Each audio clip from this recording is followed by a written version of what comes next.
చిక్కటి చిరునవ్వుతోనే ఎన్ని సమస్యలున్నా కూడా ప్రజలకు చెప్పిన ప్రతి మాట కూడా చేయగలిగాము అని చెప్పి కూడా ఈరోజు కూడా సగర్వంగా తలెత్తుకుని చెప్పుకునే ప్రభుత్వం మనది. కానీ చంద్రబాబు నాయుడు గారు వచ్చిన తర్వాత ఈ 2 ఏళ్లలో గమనించింది ఏమిటి అని అంటే, మన పథకాలన్నీ ఓవైపున రద్దు చేసేసినాడు, మరోవైపున ఆయన చెప్పిన సూపర్ 6లని సూపర్ 7లని ఏదైతే ప్రజలకు మభ్యపెడుతూ మోసం చేస్తూ చెప్పినాడో అవన్నీ కూడా ఈరోజు అబద్ధాలుగా తేలిపోయి ఉన్న పరిస్థితులు ఈరోజు మన కళ్ళ ఎదుటే కనిపిస్తూ ఉన్నాయి. సూపర్ 6 అన్నాడు, సూపర్ 7 అన్నాడు. ఎన్నికలప్పుడు అయితే మామూలుగా మాట్లాడాల. వాళ్ళు చేసిన ప్రచారాలు అయితేనేమి, వాళ్ళు ఇచ్చిన అడ్వర్టైజ్మెంట్లు అయితేనేమి, వాళ్ళు ఇచ్చిన టీవీలో యాడ్లు అయితేనేమి, ఇంటింటికి వెళ్ళి బాండ్ల రూపంలో ఇదిగోమ్మ చంద్రబాబు నాయుడు సంతకం పెట్టినాడు, ఇదిగోమ్మ పవన్ కళ్యాణ్ సంతకం పెట్టినాడు, ఇదిగోమ్మ ఇద్దరు కలిసి సంతకాలు పెట్టించిన బాండ్ డాక్యుమెంటు.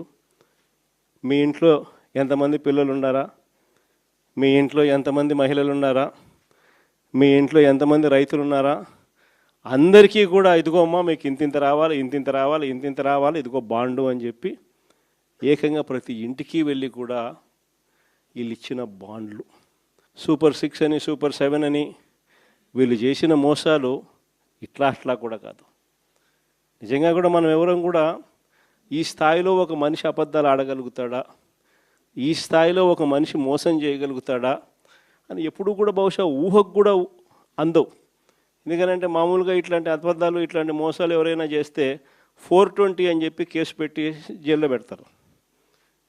కానీ ఒక్క చంద్రబాబు నాయుడు గారు ఆయన కూటమిలో మాత్రమే అలా కేసులు పెట్టించుకోకుండా బయట ఉండగలుగుతారు.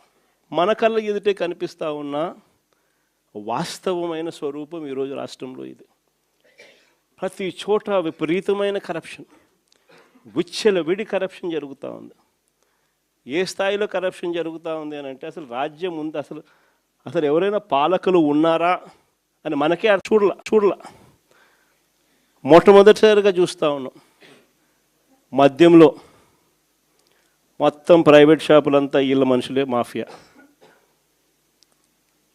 ప్రైవేట్ షాపులన్నీ వీళ్ళ మనుషులే లాటరీ పద్ధతిలో అంతా వీళ్ళ మనుషులకే ఇచ్చుకున్నారు. వీళ్ళ నుంచి మొదలు పెడితే ఆ తర్వాత గ్రామ స్థాయిలోకి బెల్ట్ షాపులు పూర్తిగా విస్తరించినారు. ఆక్షన్ను వాడి మరి ఏ కార్యకర్తకి ఇవ్వాల వాళ్ళు ఆ కార్యకర్తలు వాళ్ళు కొట్టుకోకూడదు కాబట్టి మళ్ళీ ఆక్షన్లు మాడి మరి బెల్ట్ షాపులు ఇస్తూ ఉన్నారు. మళ్ళీ గ్రామాలలో బెల్ట్ షాపులు నడిపేదానికోసం మళ్ళీ పోలీసుల దగ్గర నుండి నడిపించే కార్యక్రమం. మందు షాప్ పక్కనే పర్మిట్ రూమ్. ఎంఆర్పి రేటుకి ఎవడు అమ్మడు. బెల్ట్ షాపుల్లోకి చేరేసరికి ఎంఆర్పి ప్లస్ 10 రూపీసా ప్లస్ 20 రూపీసా ప్లస్ 20 రూపీస్ ప్లస్ 20 రూపీస్. పక్కన బెల్ట్ షాప్ పక్కన షాప్ పక్కనే పర్మిట్ రూములు. ఆడైతే ఏకంగా పెగ్గులే.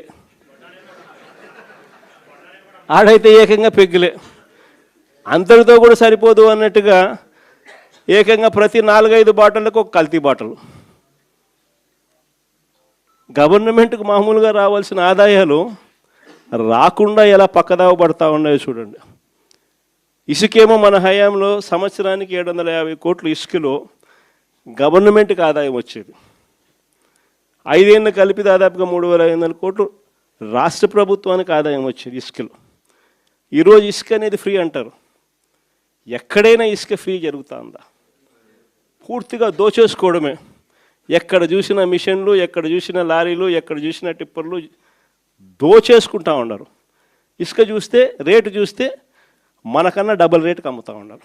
మన ప్రభుత్వ హయాంలో అమ్మిన దానికన్నా డబుల్ రేటుకి అమ్ముతూ ఉన్నారు. రాష్ట్ర ప్రభుత్వానికి రావాల్సిన ఆదాయం 0. సిలికా, క్వాడ్సు, లాటరైటు, మీ ఇష్టం ఏ మినరల్ అయినా ఏదన్నా వేసుకో, అన్నిట్లోనూ లూటి.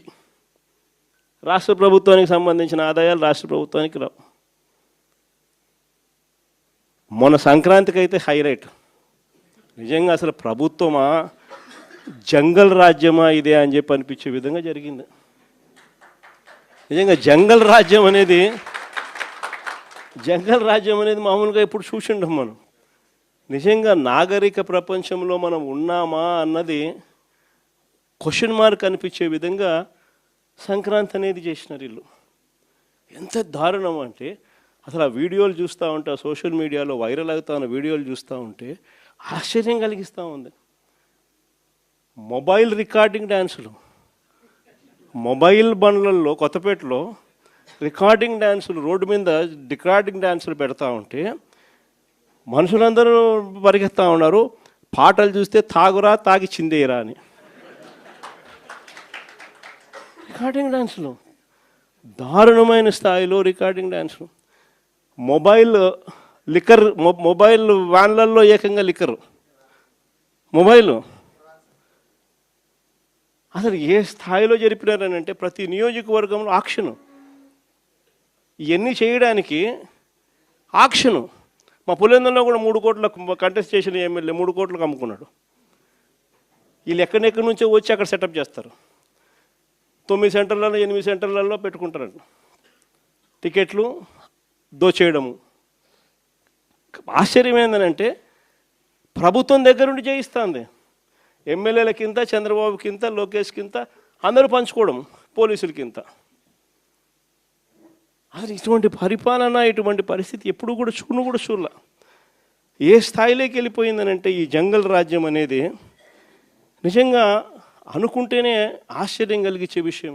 ఓ డిఎస్పీ అనేవాడు మైక్ పట్టుకుంటాడు, యూనిఫామ్లో ఉన్నాడు, మైక్ పట్టుకున్నాడు, ఊపేయి కుదిపేయి అంటాడు. డిఎస్పీనా అసలు ఇది ఏం మనిషి వేయడం అని చెప్పి అర్థం కావడం అసలు. అంటే భీమవరం మీటింగ్లోనే అసలు ఇది నిజంగా సమాజంలో ఉన్నామా లేమా, అసలు ఏం జరుగుతూ ఉంది? జంగల్ రాజ్యం అంటే ఇది కాకపోతే ఇంక ఏ రాజ్యం ఇది అని చెప్పి ఆశ్చర్యం కలిగించే విషయాలు.